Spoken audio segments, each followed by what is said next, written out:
Hello, my name is Shiko.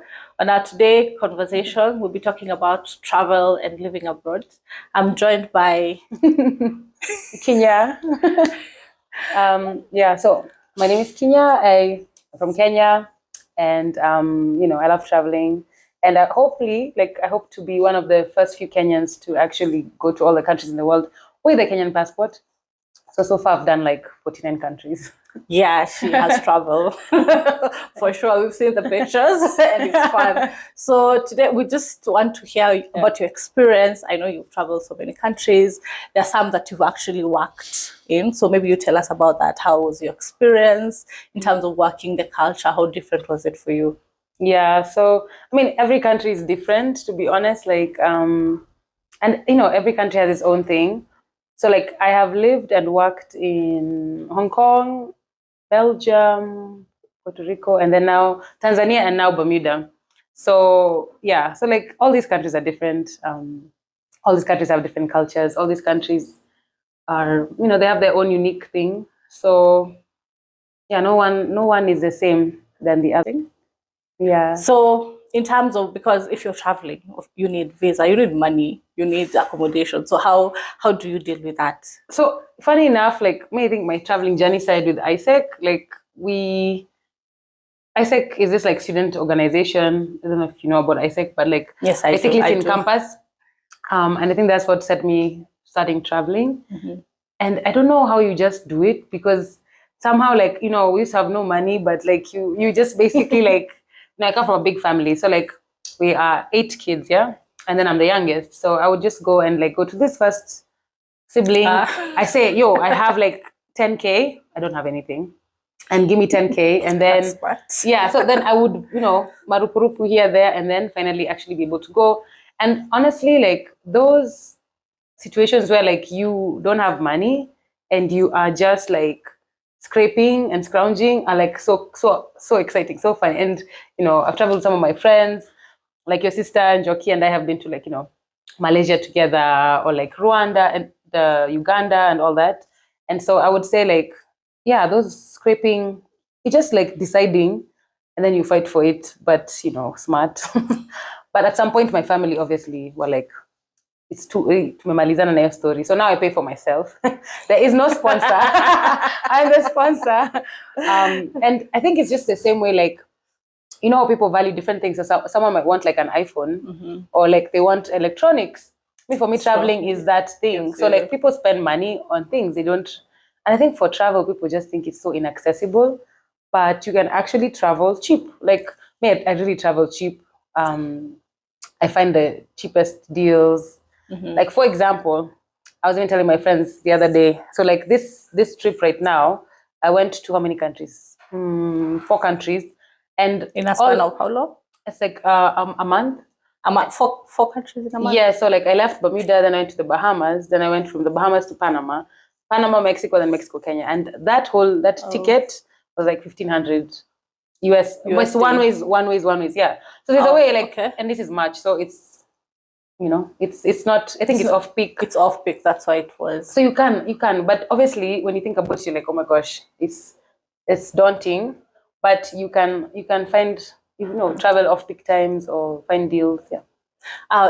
You're saying that traveling, you need a place to stay. Yes. So how that we have hotels, we have Airbnbs. Which one of these have you found most convenient and cheap? So to be honest, with accommodation, it's like, because of having that travel background. So like, when I was in ISEC, we would go for conferences in like Uganda, Malaysia, Hong Kong, different parts of the world. Yeah, basically Europe, Germany. So like, as the more you go for these conferences, you meet people. So what I would say is, like, I have a network of friends who can host me in different countries, and that helps a lot. So yeah, definitely. For example, Bahamas. I went to Bahamas, and one of my friends, she's Tanzanian. She's the one who hosted me.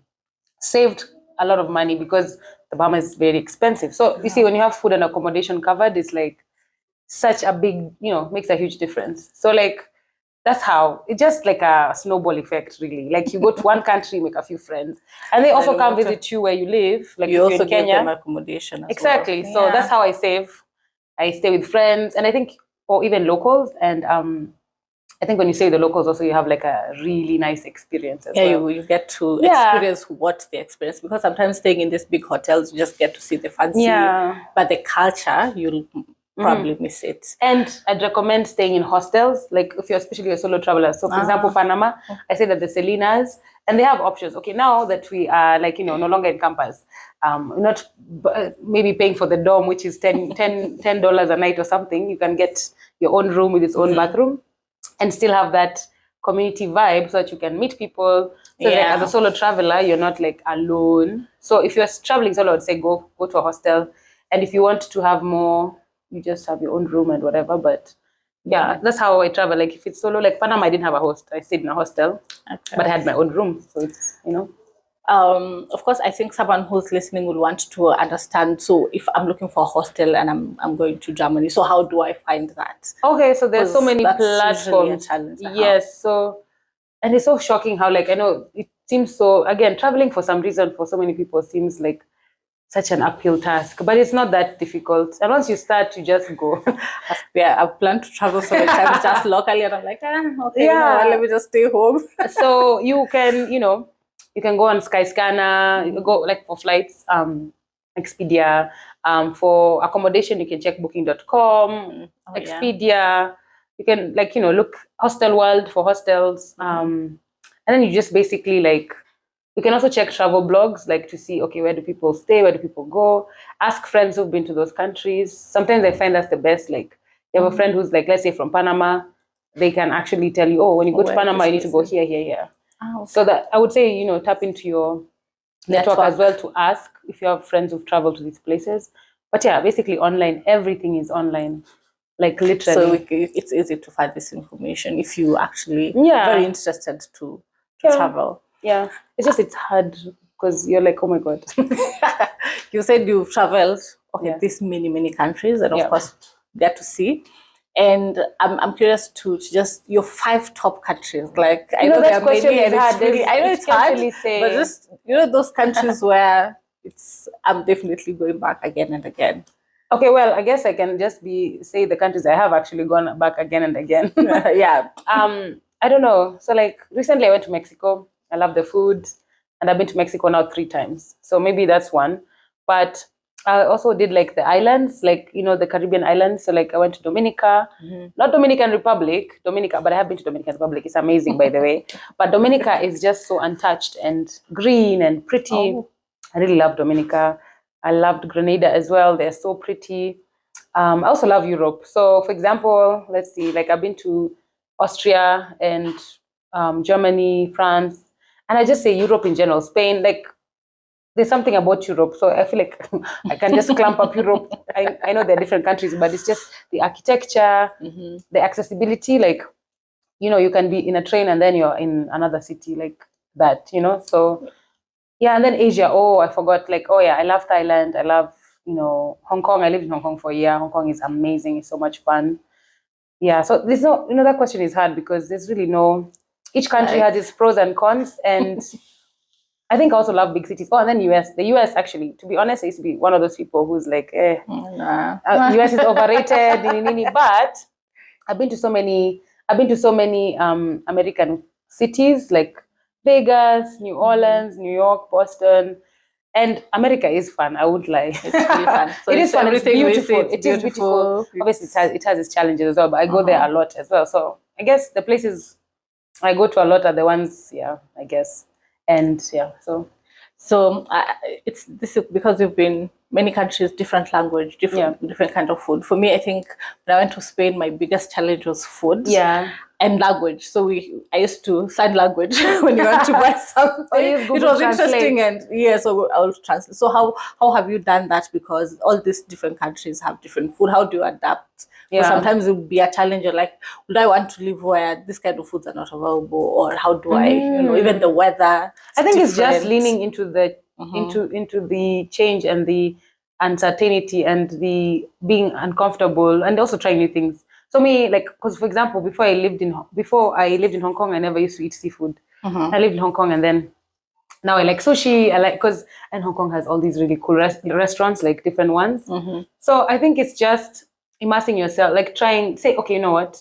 maybe old me would not be willing to try raw fish or something. But But then let me taste it. I always say You like have the try something once, and then like always try something once before you discount it or say it's like a no. That's my motto in life. It's like I will give it a chance. If I hate it, it's fine. Then I know I don't like I don't like something. I don't like it. So yeah, I think that's one way. It's like just having that curiosity when you travel, like that you want to learn about these other places. You want to immerse yourself in the culture, and you only do that by trying things. And obviously, not everything you like the food. Some places might be challenging. But I also really find that when you attract the energy that you have. So like if you go to these countries with a really, positive energy and good vibes. I don't know. I haven't had like any horrible negative experience traveling. I should knock on wood. It doesn't happen. And then language. I mean, for example, Hong Kong, they speak Cantonese, but they also speak English. I don't know. It was fine. Spain, Mexico, Spanish. I did Spanish lessons, kidogo. Plus, funny enough, when I travel to some of these countries, I go with someone who can speak the language. So my friend speaks Spanish. Okay. So she was my translator. I think of any other country that I've been to where France. I don't know. I just use Google Translate. I don't know. And then you just maneuver. Okay. Yeah. So we have some of these countries you've worked, and I know there are some people who are definitely looking for a different job in a different country. Yeah. So you want to understand how to do the it, visa, the work permit, are there those kind of documentation? How long does it take? Is it, how is actually even finding the work? So I mean, I think it's like a domino effect, and it all starts from ISEC for me personally, because through ISEC is when I ended up going on exchange to all these countries, and then because then now ISEC will help you like apply for everything. They'll they're like an organization. They'll get you. They'll help the organization you're going to work for apply for your work permit and so on. So that's one. However, like there's also that conventional route of like maybe you're professional here in Kenya. Let's say you're an accountant. I speak for the accounting profession because I am one. And so let's say you work at PwC or Deloitte or EY.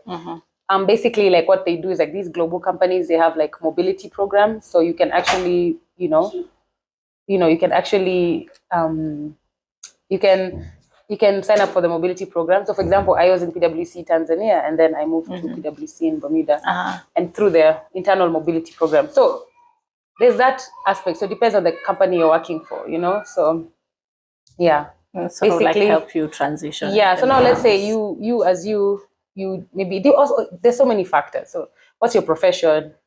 Is there a demand for the profession where you're going? So like, for example, like in Bermuda, it's like financial services is a big thing, and insurance. So if you're an insurance professional, like it's, you get a job there. Yeah.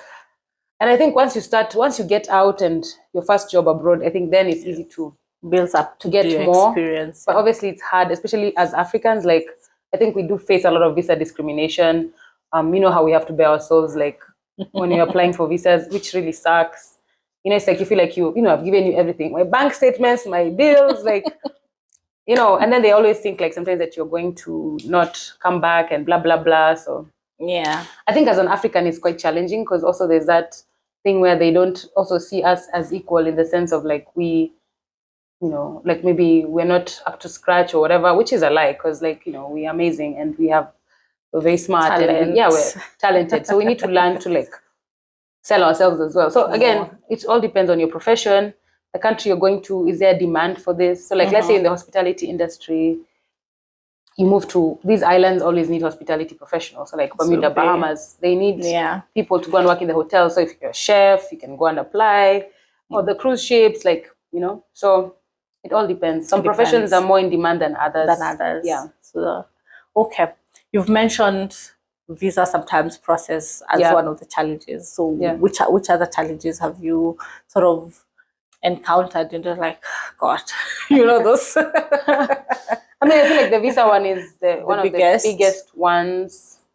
I don't know, like, I mean, also there's this culture shock, like you're in a new country. I don't know, I've traveled so much until like, I think, I don't know, I'm just, maybe I'm not the best person to really, because I'm just leaning into the discomfort. But like, it's hard. Like, I think even taking that leap to leave your country and go and work somewhere else, it's like, it's not easy. It takes a lot of courage.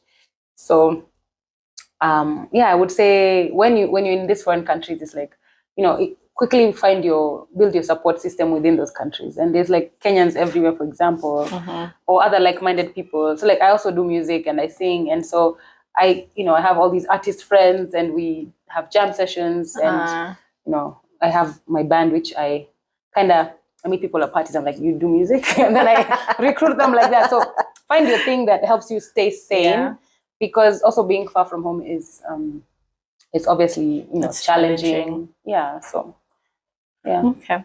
You are currently living in Bermuda. Yeah. Islands, so maybe tiny islands. Want to hear, because the first time I had, definitely a lot of people think it's you're literally living close to the triangle. So yes, maybe just tell us all the ships disappear. Oh, yes, that's where you are. Well, I mean, it's such a nice island, like a suburb. I don't even know. It's like a very tiny village. And the people are really nice. Yeah, it's really pretty. It's like, pink sand, beaches. Yeah, it's a beautiful island, very rich. I mean, okay, there's also some little poverty, but not really. Like the GDP per capita is quite high. Financial services are the big thing, tourism. Yeah, it's a really nice place to live, high quality of life. There's no crime. I mean, there is some little crime, but only if you're in a gang. And I mean, mostly if you're not in a gang, involved in any of the crime. I mean, it's a utopia. That's how I'd say it. And the people are very nice. They're very pretty as well. Pretty boys. Beautiful, the men and the women. So they're just beautiful. And I think there's something about the island life, your skin, your hair, your nails just thrive. So I feel like that maybe that contributes to their beauty. Yeah, it's a nice place. It's really nice. But it does get a bit claustrophobic. So that's one of the negatives. I would say, like, you need to leave. That's why I try to leave every 2 months. Go somewhere, go to New York, go to Miami, go to, there are so many cities which are like one flight very away. Close, so, yeah. Okay. Yeah.